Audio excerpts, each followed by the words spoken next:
Tunggu. Tunggu.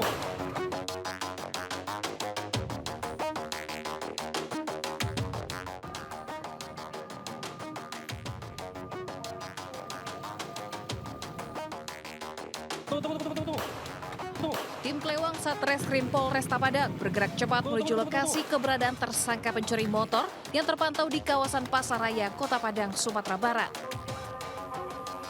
Tersangka yang bernama SAF langsung kabur saat melihat kedatangan petugas sehingga terjadi aksi kejar-kejaran dengan petugas. Meski sempat lepas dari kejaran, namun tersangka dapat dilumpuhkan dan dibekuk. Kepada polisi, SAF yang merupakan residivis kasus curanmor ini mengaku telah melancarkan aksinya di 5 TKP dalam 1 minggu terakhir. Tersangka menjual motor hasil curiannya ke tempat penampungan barang bekas secara kiloan seharga Rp400.000. Dan uang yang didapat untuk membeli narkotika jenis sabu. Bersama barang bukti 5 unit sepeda motor curian, tersangka digelandang ke Mapolresta Padang guna menjalani proses hukum lebih lanjut. Ambil langsung dah tu bersampak dah. Kunci los. Jadi si pelaku merupakan residivis yang sudah berulang kali masuk ke lapas atau lembaga permasyarakatan. Dan si pelaku tadi mengakui 5 TKP curanmornya. Ada di daerah Luki, daerah Kota Tangah, dan TKP yang tadi juga sudah kita cross-check ke lapangan. Memang benar pelaku melakukan tindak pidana pencurian curanmor di lokasi yang kita sebutkan tadi, dan juga pelaku juga merupakan salah satu pelaku pencurian handphone. Atas perbuatannya, tersangka dijerat pasal pencurian dengan kekerasan dengan ancaman hukuman di atas 9 tahun penjara. Dari Padang, Sumatera Barat, Budi Sunandar melaporkan.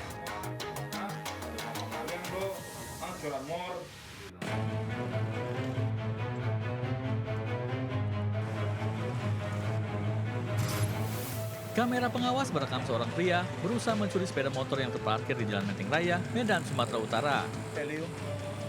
Pelaku yang melihat kunci masih menggantung berusaha membawa kabur sepeda motor. Mengetahui motornya dicuri, korban yang tengah berbelanja spontan berlari dan mencoba menarik motor. Namun sayang, korban yang merupakan mama malah terseret dan gagal mempertahankan sepeda motornya. Akibat kejadian itu, korban mengalami sejumlah luka di bagian dengkul dan kaki. Ada berapa orang, Bang? Satu orang. Oh, karena kuncinya lengket ya? Terus kakak itu sempat ngejar ya? Iya, sempat ngejar. Keseret juga kakak itu? Iya, Bang. Kasihan pula. Tapi keretanya berhasil dicuri ya? Iya, lolos. Atas peristiwa ini, korban membuat laporan ke Polsek Medan Area dan berharap pelaku beserta barang bukti sepeda motor segera tertangkap. Dari Medan, Sumatera Utara, Ahmad Ridwan Nasution melaporkan. Segera meluncur ke TKP. Siap.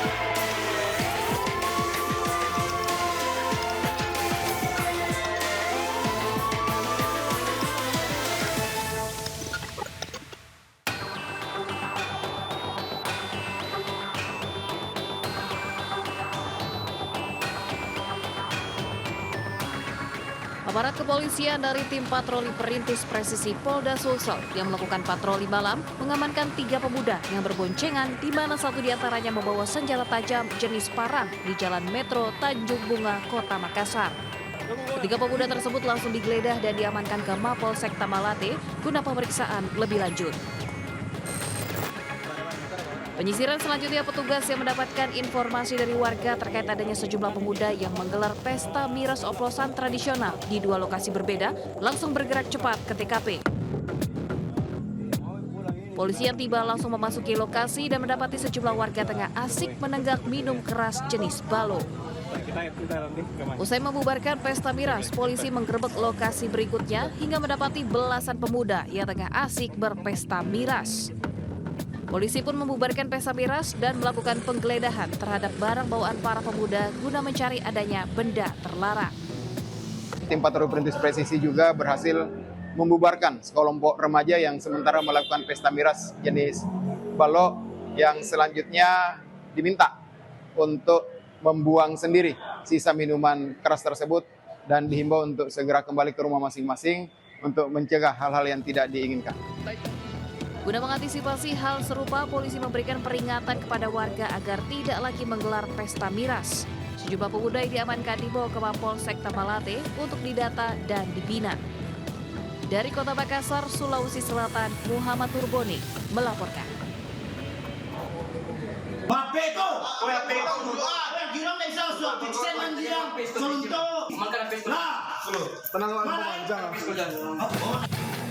Berdasarkan rekaman CCTV, tim Kelewang Polresta Padang dapat mengidentifikasi pencuri ponsel di sebuah kampus di Kecamatan Kuranji, Kota Padang, Sumatera Barat.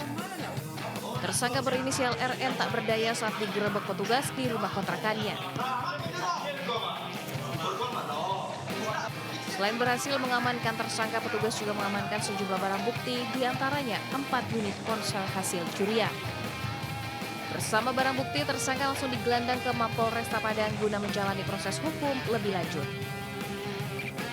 Tersangka RN merupakan residivis kasus spesialis bobol rumah yang baru saja keluar dari Lembaga Permasyarakatan kelas 2A Padang. Kepada polisi, tersangka mengaku telah beraksi di 10 TKP di lingkungan kampus yang ada di Kota Padang. Menurut hasil pemeriksaan yang kita lakukan di unit Iksa, setelah kita penangkapan, kita kembangkan untuk TKP ada lebih kurang 10. Atas perbuatannya, tersangka dijerat pasal pencurian dengan pemberatan dengan ancaman hukuman maksimal 9 tahun penjara. Dari Padang, Sumatera Barat, Budi Sunanda melaporkan.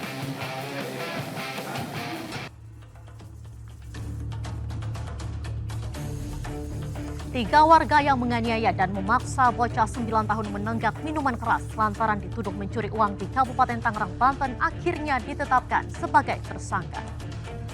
Salah satu pelaku juga menakuti korban dengan las listrik yang menyebabkan korban trauma.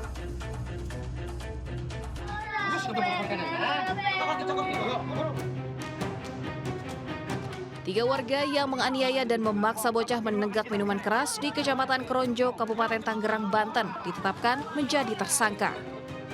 C, CP, dan JN terbukti bersalah melakukan kekerasan terhadap R, bocah 9 tahun yang dituduh mencuri uang Rp700.000 di tempat penggilingan padi. Ketiga tersangka memiliki peran yang berbeda ketika melakukan kekerasan terhadap korban. Tersangka C membawa korban ke penggilingan padi, sementara JN menarik korban hingga terjatuh dan menyiramkan miras ke kepala korban. Satu tersangka lain yaitu CP melakukan persekusi terhadap korban. Selain melakukan penganiayaan dan persekusi, tersangka JN juga menakuti korban dengan mesin las listrik. Akibat kejadian ini, korban mengalami trauma lantaran terkena percikan api mesin las. Tiga para pelaku tersebut sudah kami lakukan penahanan. Kalau untuk motif tersangka itu mereka menduga dan menuduh si anak itu telah melakukan pencurian sejumlah uang, tapi masih dugaan. Saat ini unit perlindungan anak dan perempuan Satreskrim Polresta Tangerang masih melakukan pengejaran terhadap satu pelaku yang kabur saat dilakukan penangkapan. Dari Kabupaten Tangerang, Banten, Aimarani melaporkan. Perundungan seorang pelajar SMP kembali terjadi di Kabupaten Gresik, Jawa Timur. Akibat perundungan itu, korban alami kekerasan verbal dan fisik oleh pelaku.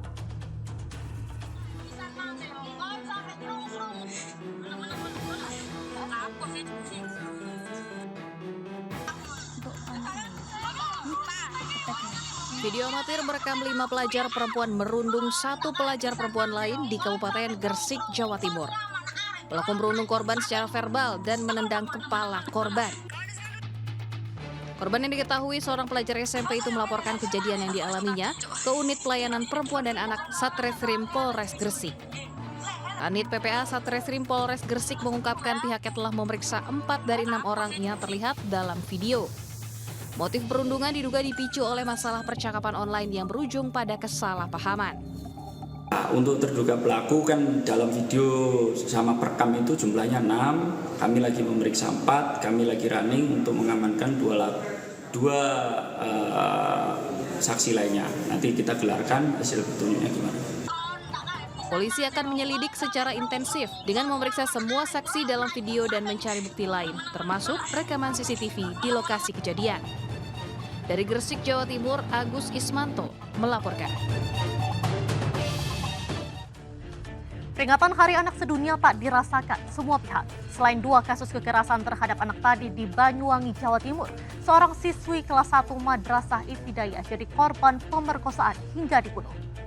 Sementara itu di Tanjung Balai, Sumatera Utara, polisi menangkap seorang ayah yang tega mencabuli 2 putrinya akibat kecanduan film porno.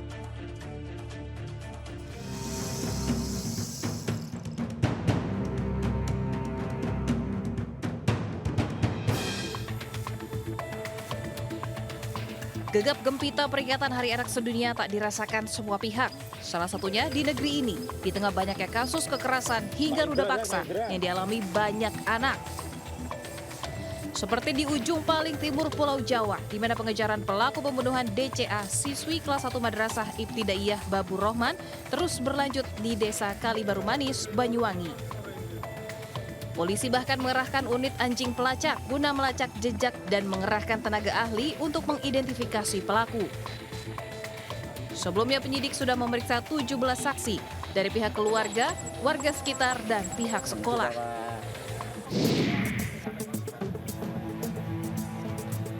Sebelumnya jasad DCA ditemukan dalam posisi terlentang mengenakan pakaian sekolah, namun celana dalam telah terlepas. Hasil olah TKP, polisi menemukan barang bukti kancing baju, sepatu sebelah kanan, dan sepeda korban. Sedangkan pada tubuh korban ditemukan luka di bagian kepala dan tanda-tanda kekerasan seksual. Di Tanjung Balai, Sumatera Utara, polisi menangkap seorang ayah yang tega mencabuli 2 putrinya akibat kecanduan film porno. Selain cabul, pelaku juga positif menggunakan narkoba jenis sabu dari hasil tes urin. Di hadapan petugas, pelaku mengakui perbuatannya mencabuli 2 orang putri kandungnya di rumah kontrakan. Bukan sekali, pelaku pun sering melakukan aksi bejatnya hingga mengancam korban dengan pisau jika tak mau menuruti permintaannya. Atas perbuatannya, kini pelaku terpaksa mendekam di sel tahanan Polres Tanjung Balai selama 15 tahun. Tahan duluan diapain? Iya. Berapa kali kakak diapain? 3 kali. Hasil keterangan yang kami peroleh, pelaku tega melakukan pencabulan kepada anaknya karena yang bersangkutan kecanduan film porno, dan juga setelah pemeriksaan dari tes urin, pelaku juga terindikasi sebagai pecandu narkoba jenis sabu-sabu.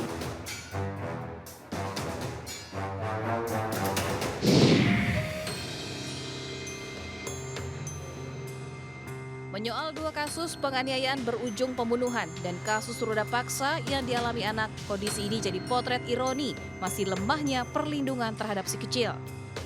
Tak melulu dari pihak eksternal, di beberapa kasus posisi korban bahkan begitu dekat dengan predator yang tak lain merupakan orang terdekat atau bahkan terkait hubungan darah yang semestinya jadi garda terdepan dalam hal memberi perlindungan. Di tahun 2024 ini hasil pengawasan KPAI itu tertinggi adalah anak menjadi korban dalam situasi pengasuhan lingkungan keluarga dan alternatif. Itu artinya di rumah yang seharusnya aman buat anak-anak masih terjadi peristiwa misalnya pemenuhan, ya, dalam konteks pemenuhan itu anak menjadi korban penelantaran atas perceraian misalnya, lalu korban kuasa asuh, perebutan, bahkan akses tidak bertemu dengan orang tuanya.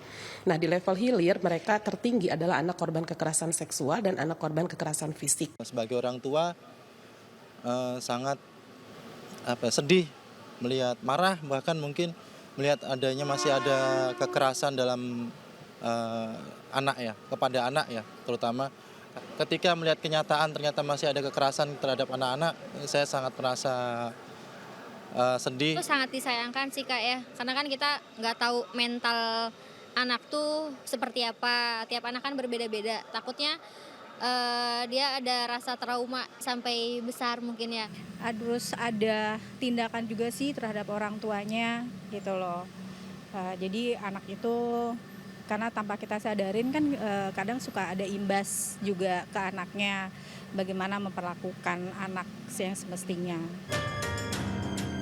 Tidak hanya sebatas ancaman, hukuman tegas bagi pelaku penganiayaan dan predator seksual anak jadi kunci utama. Perayaan Hari Anak tak hanya sekedar seremoni belaka. Perlindungan dan jaminan keselamatan jadi hal mutlak karena bukan tidak mungkin ancaman ini bisa begitu dekat dengan kehidupan yang kita jalani tanpa disadari. Dari Jawa Timur, Sumatera Utara, dan Jakarta, Tim Liputan melaporkan. 15 anggota ormas pelaku penyerangan dan pengerusakan kendaraan di tempat jasa cuci kendaraan ditangkap. Informasi selengkapnya akan kami hadirkan usai jeda. Tetaplah di Grebek.